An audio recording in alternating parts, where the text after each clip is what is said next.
ইন্ডাস্ট্রিতে সেলিব্রিটিদের রিলেশন নিয়ে দর্শক সর্বদাই মুখিয়ে থাকে, তা সে এপার বাংলার হোক কিংবা ওপার বাংলার।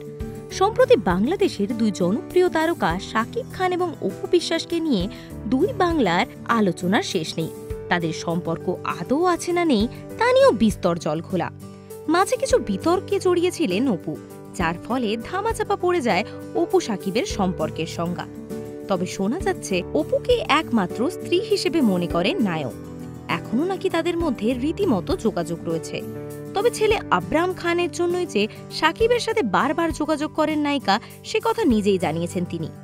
তবে কলকাতা থেকে যখনই বাংলাদেশে ফেরেন অপু, তখনই শাকিবের জন্য বিশেষ উপহার নিয়ে যান তিনি।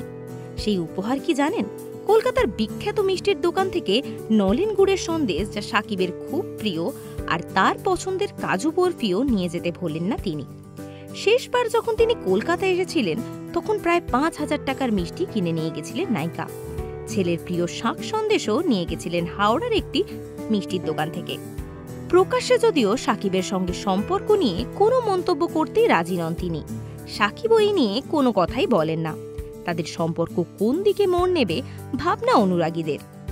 সত্যি কি তারা এখনো পরস্পরকে ভালোবাসেন, নাকি সবটাই শুধু তাদের ভক্তদের কল্পনা, তা পরিষ্কার নয়।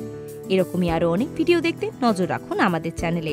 পাশে থাকা বেল আইকনটি ক্লিক করতে ভুলবেন না।